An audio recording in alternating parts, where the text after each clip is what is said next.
नमस्कार, मैं रविश कुमार। गौतम अडानी की कंपनियों के शेयरों के दाम गिरते ही जा रहे हैं। यह दुख किसका है? क्या इसमें आप भी शामिल हैं? जीवन बीमा और भविष्य निधि का पैसा अगर अडानी समूह के शेयरों में लगा है तो कंपनी के शेयरों के भाव गिरने की खबरों का असर क्या आप तक भी पहुंचेगा? दुआ कीजिए कि पेंशन का पैसा सुरक्षित रहे और बीमा का भी, क्योंकि वैसे भी बीमा का प्रीमियम महंगा होता जा रहा है। दवा तो महंगी होती ही जा रही है।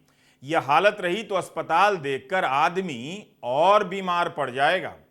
मगर इससे पहले अडानी समूह से जुड़ी खबरों की बात करना चाहता हूं ताकि आप अपने दुखों को तौल सकें कि अडानी के शेयर डूबे तो आपका कितना डूब जाएगा और बीमा और दवा महंगी हो गई तो आप कितने डूबेंगे। दो रेटिंग एजेंसियों ने अडानी समूह को लेकर चेतावनी जारी की है। एक रेटिंग एजेंसी है फिच।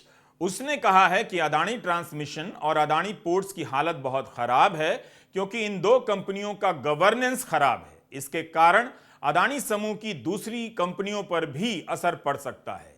इसके लिए फिच ने कंटेजियन रिस्क का इस्तेमाल किया है। यह एक मेडिकल टर्म है, मतलब महामारी की तरह इसका प्रसार हो सकता है।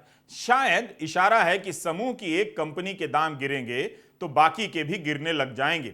आज एक और रेटिंग एजेंसी क्रिसिल ने भी अडानी एयरपोर्ट होल्डिंग की रेटिंग स्थायी से बदलकर नेगेटिव कर दी है। क्रिसिल ने बताया है कि प्रति हवाई यात्री गैर विमान राजस्व काफी कम है। नेगेटिव रेटिंग 2023-24 के लिए की गई है। ममता बनर्जी वॉशिंग मशीन लेकर मंच पर पहुंच गईं। एक तरफ काला कपड़ा डाला जा रहा है और दूसरी तरफ सफेद कपड़ा निकाला जा रहा है। बता रही हैं कि जो भ्रष्ट बीजेपी में होता है या दूसरे दलों से जाता है वो बीजेपी की वॉशिंग मशीन से सफेद होकर निकलता है। ममता बनर्जी और अरविंद केजरीवाल ने अडानी और मोदी के रिश्तों को लेकर जबरदस्त हमला बोला है।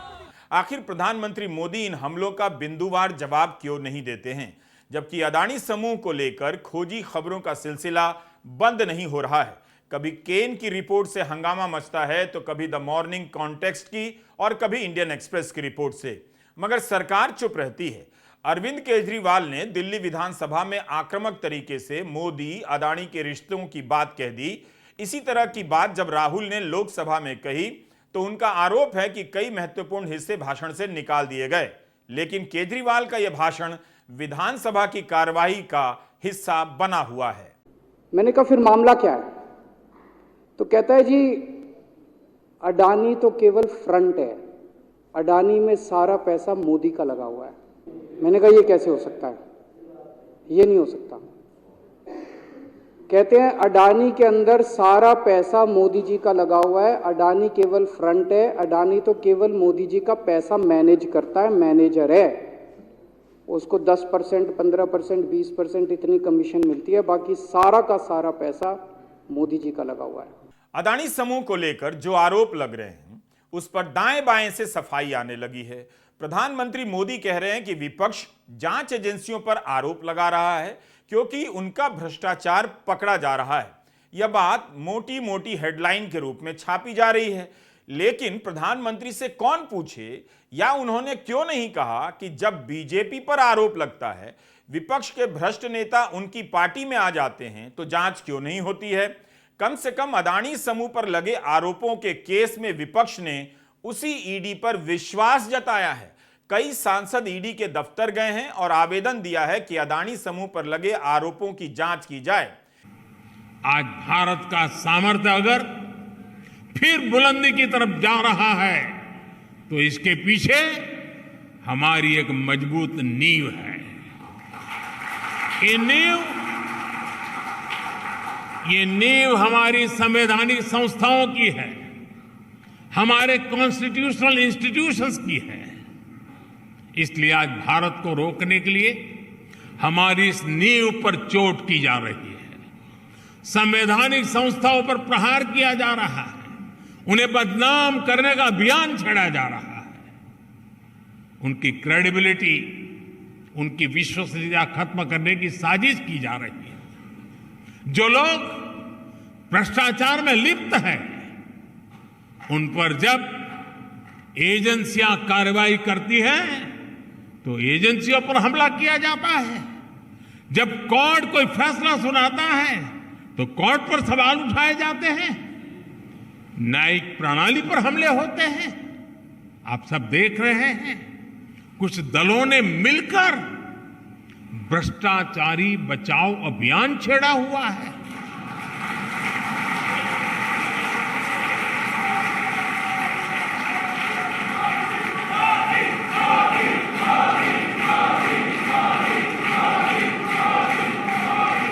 आज भ्रष्टाचार में लिप्त जितने भी चेहरे हैं वो सब एक साथ एक मंच पर आ रहे हैं।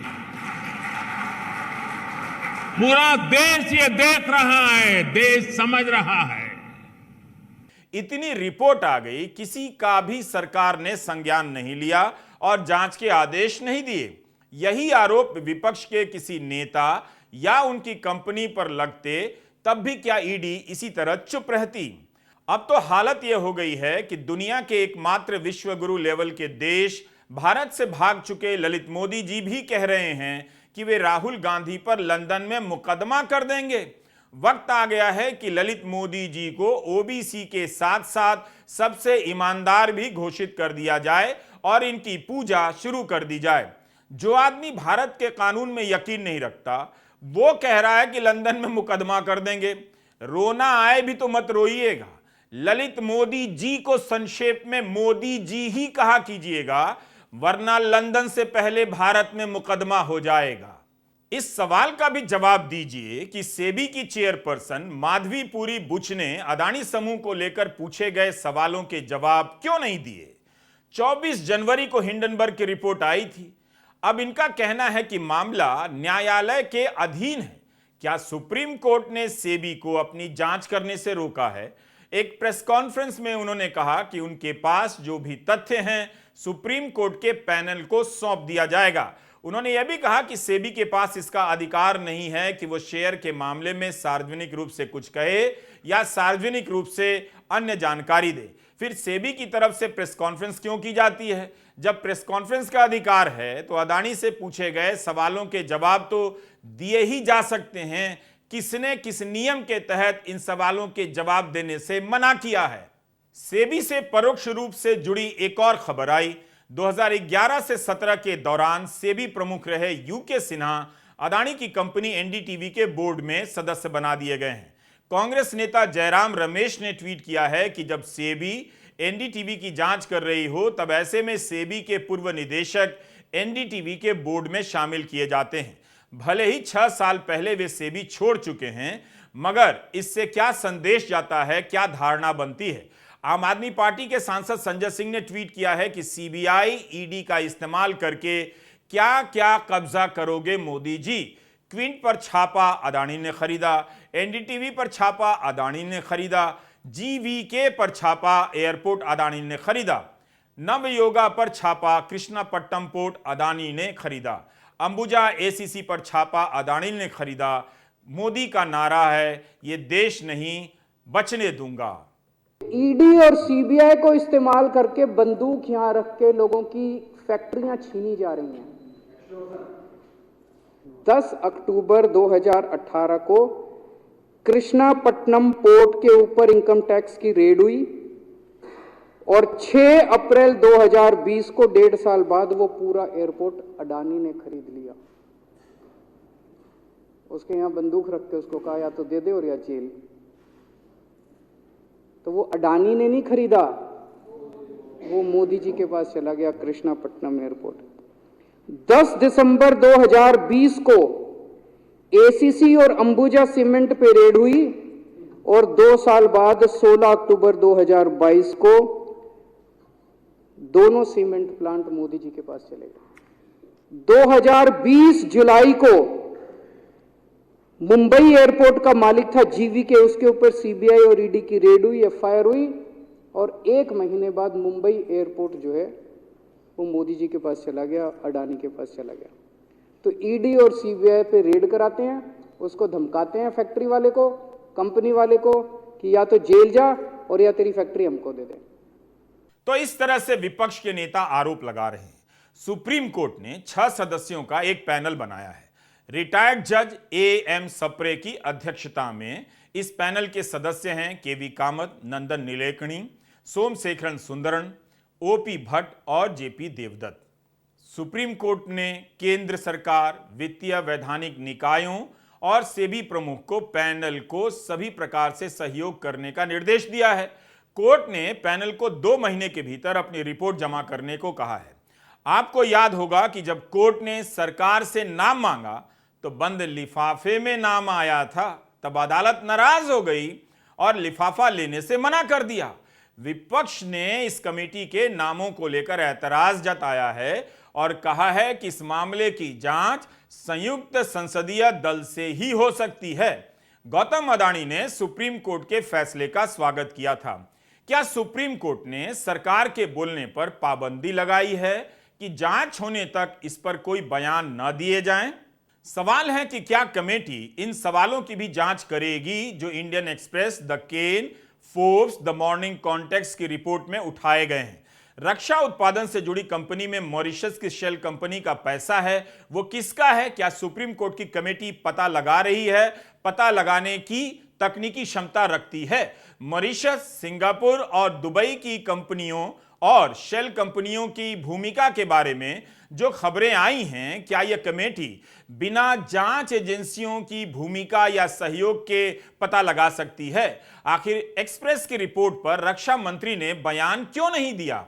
हम इस वीडियो में अडानी समूह को लेकर उठ रहे सवालों पर लौटते रहेंगे। मिडिल क्लास पर बहुत लोड है, वो अडानी समूह पर चुप है, इसे लेकर कई लोग उसे ताना मार रहे हैं। मगर मिडिल क्लास तो और भी बहुत सी चीजों पर चुप है। उसका सबसे बड़ा दुख है कि अपना दुख व्यक्त नहीं कर पा रहा है। इतनी चीजों के दाम बढ़ गए हैं, वो सड़कों पर नहीं निकला, तो अडानी पर चुप रहने के लिए उसे आप दोषी मत ठहराइए। आप केवल मीडिया रिपोर्ट से ही नहीं जानते कि कार बीमा, स्वास्थ्य बीमा, टर्म बीमा और ग्रुप बीमा सब महंगा हो चुका है। इनका प्रीमियम देते समय आपको पता चल जाता है। 2 साल पहले जो प्रीमियम दिया करते थे, आज उससे कहीं ज्यादा दे रहे हैं। संजीव सिन्हा की यह खबर फाइनेंशियल एक्सप्रेस में है। इसमें बताया गया है कि जीवन बीमा का प्रीमियम महंगा होने जा रहा है। कारण दिया गया है कि कोरोना के समय काफी लोग मर गए और बहुत सारा क्लेम लिया गया, इसलिए उसकी भरपाई करने के लिए जो बच गए हैं उनसे बीमा कंपनियां प्रीमियम बढ़ाकर वसूल रही हैं। मगर अब तो कोरोना का खतरा नहीं, या उस तरह से लोग नहीं मर रहे जिस तरह से 2020-21 में मर रहे थे, तो अब क्यों प्रीमियम बढ़नी चाहिए? दूसरा तर्क दिया गया है इस रिपोर्ट में कि बहुत से लोग वर्क फ्रॉम होम कर रहे हैं, तो घर बैठे बैठे काम करने से डायबिटीज हो जाएगा और ब्लड प्रेशर बढ़ जाएगा। अभी आपको और हंसना है, सोफे से गिरकर कालीन पर लेट जाना है, क्योंकि इसमें लिखा है कि स्वास्थ्य की स्थिति में गिरावट या धूम्रपान, शराब का सेवन आदि जैसी आदतों के कारण प्रीमियम में वृद्धि हो सकती है। यही है राइट टाइम बेबी। धर्म के नाम पर राजनीति को अपना विवेक बेच देने वाली जनता को यह सब पढ़ाया जा रहा है। जनता पढ़कर पास भी हो रही है।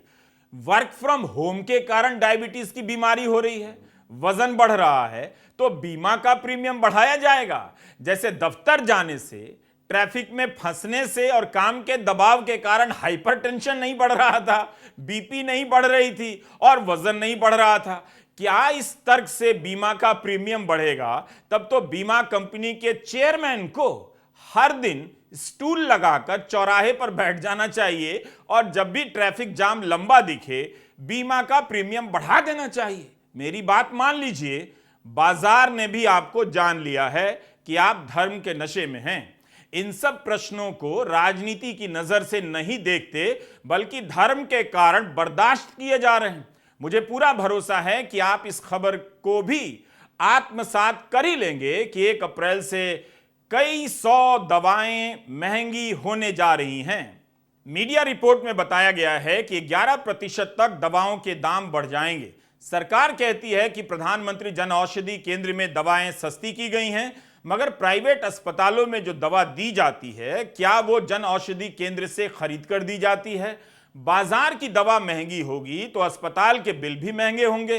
इकोनॉमिक टाइम्स की टीना थाकर ने अपनी रिपोर्ट में बताया है कि पेन किलर, एंटीबायोटिक और एंटी इन्फेक्टिव जैसी कई जरूरी दवाइयां अगले महीने से 12% तक महंगी होने वाली हैं। ये दवाएं इससे पहले एक झटके में कभी इतनी महंगी नहीं हुई। इकोनॉमिक टाइम्स के अनुसार राष्ट्रीय औषध मूल्य निर्धारण प्राधिकरण के इस फैसले के बाद national list of essential medicine में शामिल 800 से अधिक दवाइयां महंगी हो जाएंगी।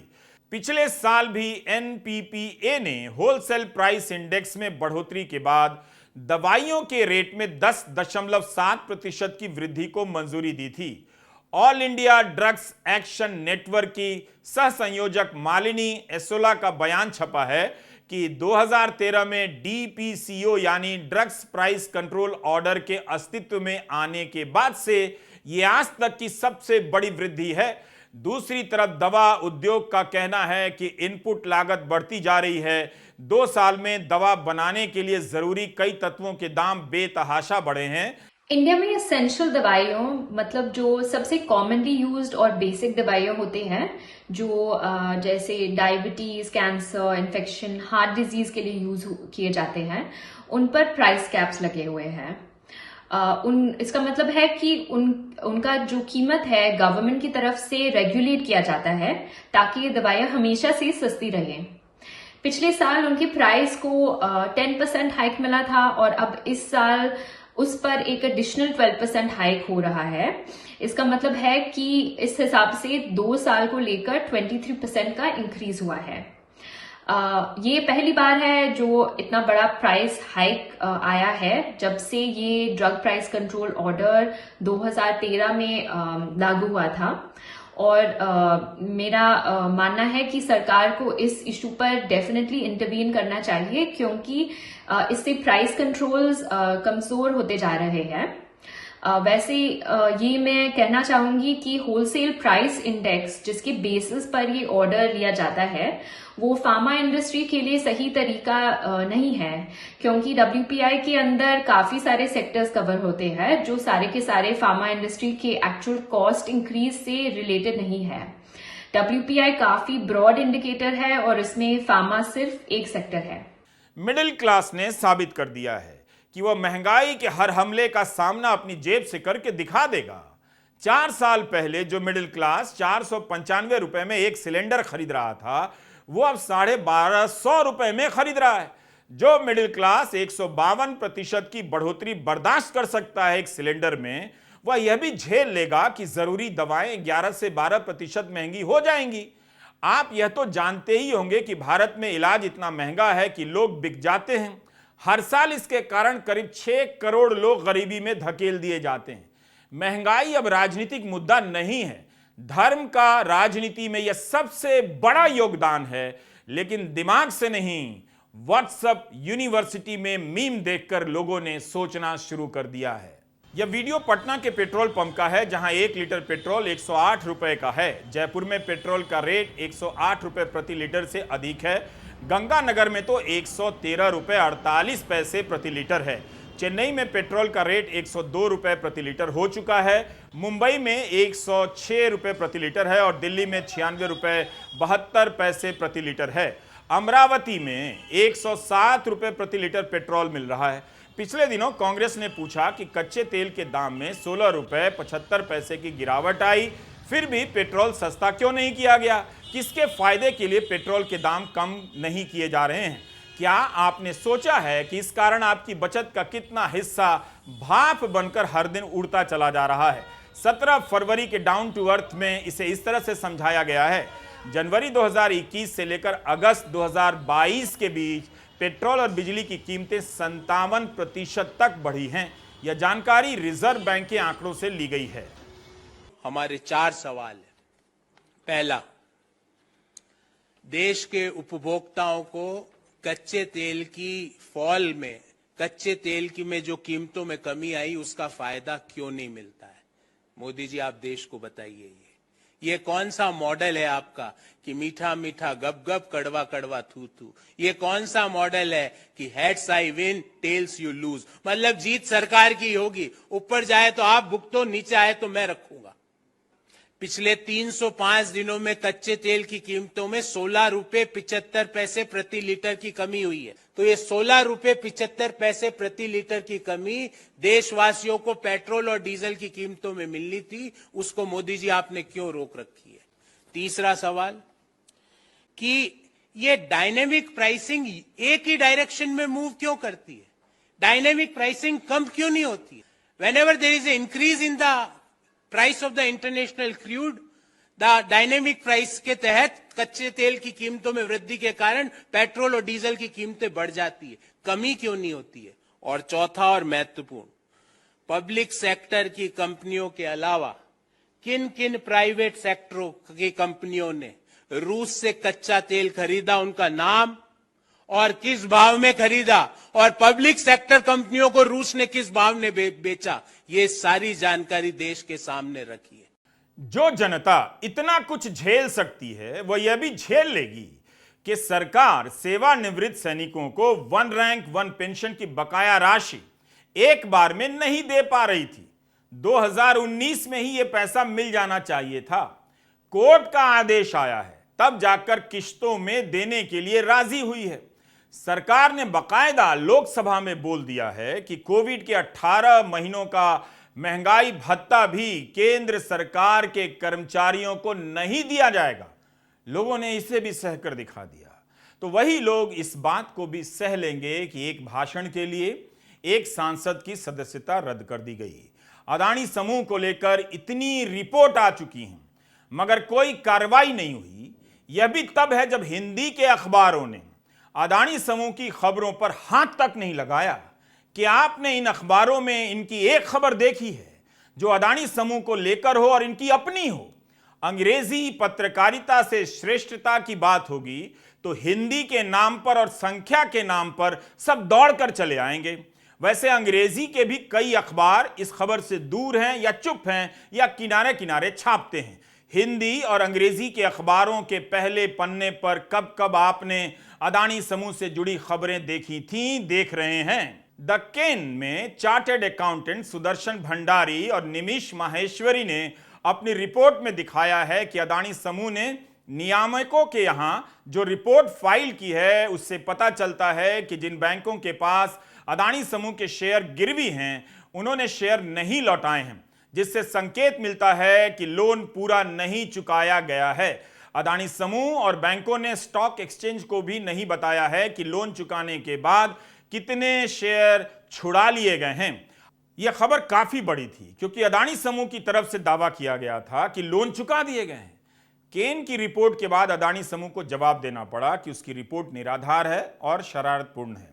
अदानी समूह ने दावा किया कि $2.25 अरब का लोन चुका दिया गया है और इसके बदले जितने भी शेयर गिरवी रखे गए थे उन्हें छुड़ा लिया गया है। अभी का जो कायदा है उसके अनुसार लोन चुकाते ही शेयर खाते में आ जाते हैं। इसकी जानकारी देने के लिए अलग से फाइलिंग करने की जरूरत नहीं होती है। एनएसई की वेबसाइट पर जानकारी अपलोड कर दी गई है मगर बॉम्बे स्टॉक एक्सचेंज की वेबसाइट पर अपडेट नहीं हुई थी। कमाल है, बॉम्बे स्टॉक एक्सचेंज ने डेटा अपडेट ही नहीं किया।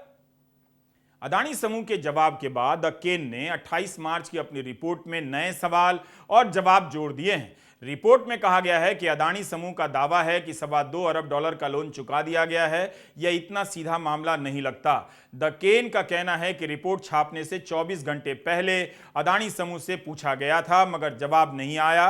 अब जो जवाब आया है उस पर हमारे कुछ सवाल हैं। इस पर केन का जवाब कहीं ज्यादा बड़े सवाल खड़े करता है। आज की रिपोर्ट में लिखा है कि बॉम्बे स्टॉक एक्सचेंज में अब डेटा अपडेट हो गया है, लेकिन अदानी समूह का यह खुलासा 28 मार्च को 5:30 बजे शाम के बाद अपडेट हुआ है, जिस दिन द केन की रिपोर्ट आई थी। बॉम्बे स्टॉक एक्सचेंज ने द केन की रिपोर्ट के 9.5 घंटे के बाद अपनी साइट पर अपडेट किया। उनकी रिपोर्ट के बाद डेटा अपडेट किया गया है। ऐसा क्यों हुआ? द केन की रिपोर्ट ने इतना तो काम कर ही दिया कि बॉम्बे स्टॉक एक्सचेंज का डेटा अपडेट हो गया। क्या ऐसा होना संदेह पैदा नहीं कर रहा है? महंगाई पर चुप मिडिल क्लास क्या बिजली बिल से परेशान नहीं होगा? अगर नहीं है तो यह उसका बहुत बड़ा योगदान है। इसका अध्ययन होना ही चाहिए कि वो कौन से कारक हैं जब जनता महंगाई का विरोध करना बंद कर देती है अपनी बचत गंवाकर भी महंगाई को सपोर्ट करती है, यह कोई साधारण मामला नहीं है। विपक्ष इंडियन एक्सप्रेस की इस खबर को बहुत उत्साह से ट्वीट किए जा रहा है जैसे गुजरात की जनता बिजली बिल देना बंद कर देगी। अगर जनता की नाराजगी का भय होता तो गुजरात सरकार ही नहीं बताती कि केवल 2021 से 2022 के बीच अदानी समूह से बिजली की खरीद का औसत मूल्य 102% बढ़ गया है। इस वृद्धि के बावजूद राज्य सरकार ने अदानी पावर से 2021 की तुलना में 2022 में 7.5% अधिक बिजली खरीदी। इस दौरान सरकार ने अदानी पावर को 8,160 करोड़ की रकम अदा की। आगे की जानकारी के लिए आप एक्सप्रेस की पूरी रिपोर्ट पढ़ सकते हैं। सवाल है कि आप इस पूरे मामले से क्या समझ रहे हैं, कैसे देख रहे हैं। यह ठीक है कि महंगाई को स्वीकार करने में आपने शानदार प्रदर्शन किया है। हो सकता है कि 24 के चुनाव नजदीक आएंगे, तब कुछ महीनों के लिए महंगाई से राहत दे दी जाएगी, लेकिन व्यवस्था में यह जो नुकसान हो रहा है, क्या उसकी भरपाई हो पाएगी? आज रामनवमी है। राम की मर्यादा का ध्यान कीजिएगा, सही गलत का फैसला करने में मदद मिलेगी। आप सभी को रामनवमी की शुभकामनाएं। नमस्कार, मैं रविश कुमार।